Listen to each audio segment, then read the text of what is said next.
రేపు 75వ గణతంత్ర దినోత్సవ సందర్భంగా గౌరవ ముఖ్యమంత్రి గారు, ఉప ముఖ్యమంత్రి గారు మేమంతా గతంలోనే చెప్పిన విధంగా రాష్ట్ర ఆర్థిక పరిస్థితి బాగాలేకపోయినా ఇచ్చిన మాట ప్రకారం మన ఇందిరమ్మ ప్రభుత్వంలో తూచా తప్పకుండా చిత్తశుద్ధితో ఇది ప్రజల ప్రభుత్వం, పేదోడి ప్రభుత్వం అనే విధంగా సంక్షేమ కార్యక్రమాలని చెయ్యాలి అని దృఢ సంకల్పంతో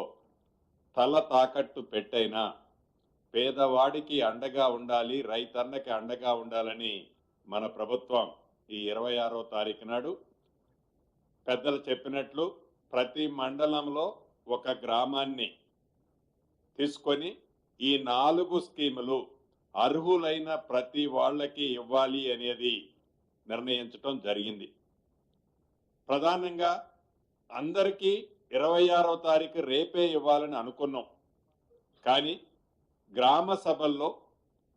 ఈ ప్రభుత్వం ప్రజల ముందే ప్రతి అంశాన్ని మొదటి నుంచి అన్ని కార్యక్రమాలని ప్రజలలో చర్చించిన తర్వాతే చేసే అలవాటు ఉన్న మన ఇందిరమ్మ ప్రభుత్వంలో ప్రజల మధ్యకు గ్రామ సభలు పెట్టి ప్రతి అంశాన్ని చర్చించి నిన్న వచ్చిన గ్రామ సభలో వచ్చిన అప్లికేషన్లు కానీ ఈరోజు వచ్చే అప్లికేషన్లు కానీ వీటన్నిటినీ ఇందాక పెద్దలు బట్టి గారు చెప్పినట్లు క్రోడీకరించుకొని అర్హులైన ప్రతి వాళ్ళకి రేపు మోడల్గా ప్రతి మండలంలో ఒక గ్రామంలో ఈ 4 స్కీములు ఇస్తున్నాం. అంటే గ్రామ సభలు జరిగినప్పుడు ఏవైతే కావాలని కొంతమంది,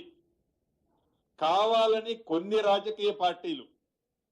ఉద్దేశపూర్వకంగా మనసులో దురుద్దేశాన్ని పెట్టుకొని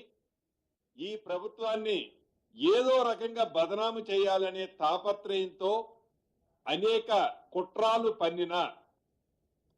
ప్రజల మనసులో ఏదైతే ఉందో, ప్రజలు ఏది కోరుకుంటున్నారో అది చేయాలనే చిత్తశుద్ధితో ఈ ప్రభుత్వం చివరి అప్లికేషన్ వరకు అర్హులుంటే ఇచ్చే విధంగా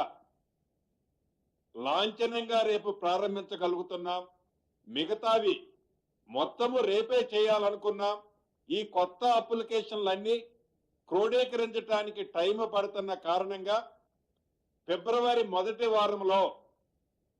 ఈ షెడ్యూల్ మొత్తం తప్పకుండా